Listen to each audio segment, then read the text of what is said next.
गुरु नानक देव जी ने कहा है कि फिर क्या जागो नानका जब सोओगे पांव पसार। क्योंकि आग लगी आकाश में झरझर गिरे अंगार, और संत ना होते जगत में तो जल मरता संसार। तो हमें क्या करना है?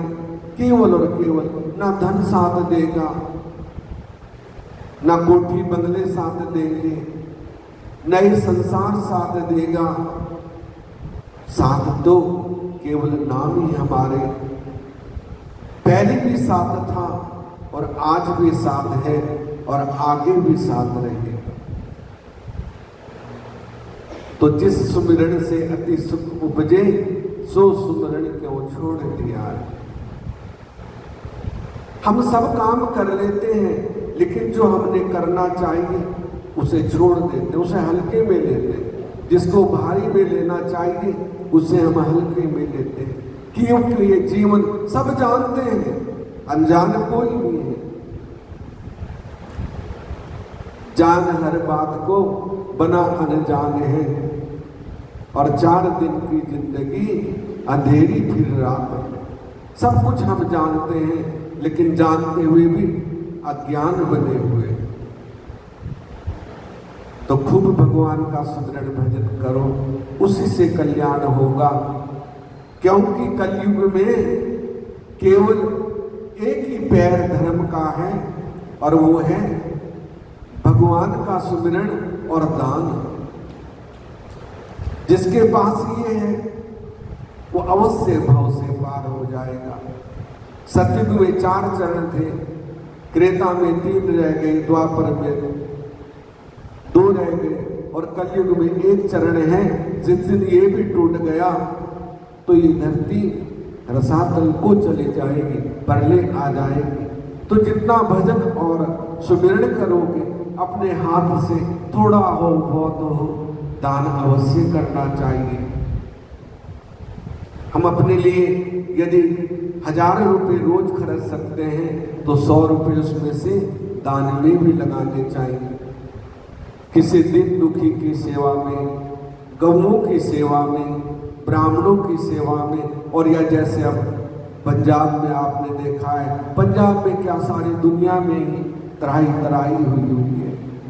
उत्तराखंड, पंजाब, दिल्ली, कहीं भी देख लो, तो ऐसी जगह सेवा करनी चाहिए। क्योंकि साथ हमारे वही जाना है जो हमने अपने हाथ से धर्म कर लिया है, और सब कुछ यही रह जाएगा।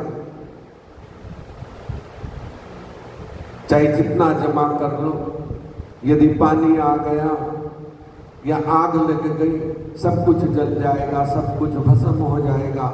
लेकिन जो हमने अपने हाथ से दान कर दिया, वो हमें इस लोक में भी शुभकारी है और परलोक में भी शुभकारी है, जो जितना हो सके।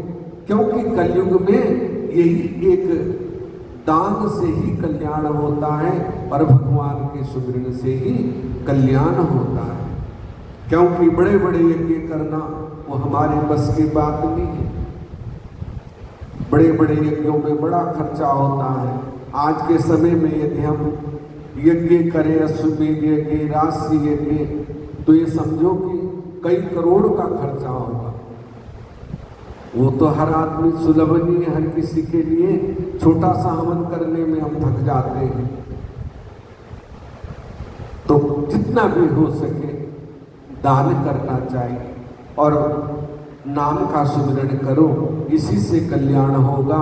यही हमें भव से पार करने वाला है, इसी से हम भव से पार हो सकते हैं। और अहम को त्याग देना चाहिए। ना जाने कौन घड़ी आन मिले भगवान। काम, क्रोध, मद, लोभ, लुटेरे, ये जन्म जन्म के बैरी हैं, और जिसने इनको त्याग दिया और अपने मन को, अपनी आत्मा को सेवा में लगा लिया, सत्संग में लगा दिया, कथा में लगा दिया, तो वो अवश्य भव से पार है। क्योंकि ये संसार तो अग्नि का कुंड है, इसके अंदर तपना पड़ेगा। और जितना तपेगा, सोना जितना तपता है ना उतना निखरता है, उतना निखरता है। और जो निखरना चाहता है वो निखर जाता है और वो फिर पीवर था स्वर्ण बन जाता है।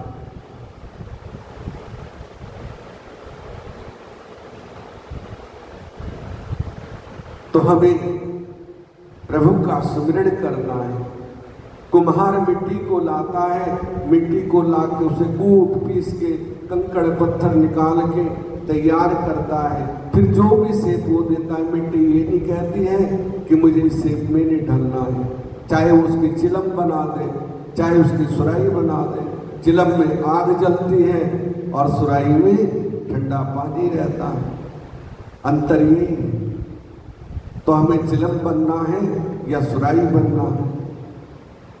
चिलम बनना है तो जलते रहो, और सुराही बनना है तो आप भी शीतल होए और औरों को भी शीतल करें। ऐसा भाव होना चाहिए, ऐसा मन में हमारे प्रभु का सुमिरन होना चाहिए। आप जपे औरों को जपावे, नानक निश्चय मुक्ति पावे। ऐसी वाणी बोलिए मन का आपा खोए, औरों को शीतल करे और आप भी शीतल होए।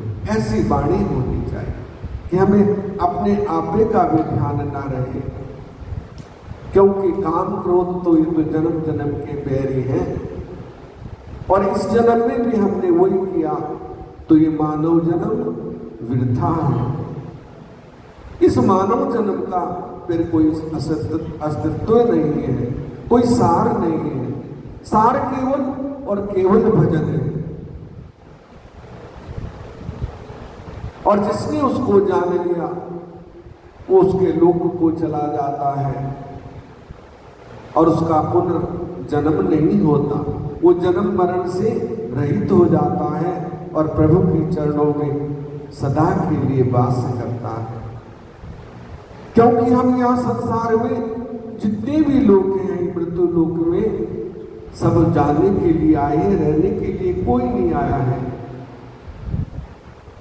तो क्यों ना हम सत्य कर्म करें, प्रभु का भजन करें, नाम का सुमिरन करें और जितना हो सके परोपकार करें। बड़े बड़े राजा हुए जिन्होंने अपना शरीर भी परोपकार में दे दिया, धन की तो बात छोड़ो। तो परोपकार ही जीवन का सार तत्व है। तो खूब भजन करो। अब श्राद्ध चल रहे हैं, श्राद्धों में अपने माता पिता दिवंगत आत्माओं के लिए दान पुण्य करो, ताकि उनको भी, क्योंकि जो अपने पूर्वजों के लिए दान पुण्य करता है तो वो बड़ा उनको आशीर्वाद देते हैं। इस समय पितृ लोग सब पृथ्वी पे होते हैं और जो दान पुण्य करता है उसे आशीर्वाद देके वो पुनः पितृलोक को चले जाते हैं। और जो नहीं करता, और दान पुण्य भी शुद्धता से होना चाहिए, शुद्धता हो, अच्छी तरह स्नान करके बर्तन साफ हो तब उसमें भोजन बनाए, और ब्राह्मणों को, गौ को, ब्राह्मण ना मिले तो गौ को खिला दो, लेकिन मन में श्रद्धा भाव होना चाहिए। और सात्विक भोजन हो, बिल्कुल सात्विक, देसी घी में बना हो, तो वो उससे पितृ प्रसन्न होते हैं, उनके पितृ फिर आशीर्वाद देते हैं। कोई मलिन ना हो, रजुसलाना कोई हो, उसका हाथ न लगे भोजन में। और यदि ऐसा होता है तो पितृ क्रोधित होके उस घर को छोड़ देते हैं। ये सच्ची बात है। तो खूब भगवान का भजन करो। दान वो ही है जो सात्विक भाव से होता है, और अन्यथा मनमानी भक्ति से कभी भगवान नहीं मिलते। सात्विक भाव हो, सात्विकता अंदर हो, तामसिकता दूर हो जाए, तभी प्रभु प्रसन्न होते हैं।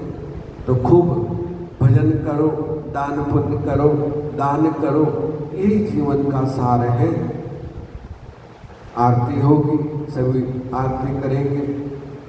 और कृष्णा मंदिर में कथा हो रही है, जो भी माताएं जाना चाहती हैं, भागवत की कथा है पितरों श्राद्ध पक्ष में, तो सुन सकते हैं जाके। 4 बजे से 7 बजे तक है, तो जा सकते हैं और खूब भजन सुमिरन करो, यही मेरा आशीर्वाद है। बोलिए पवन सुत हनुमान जी महाराज की।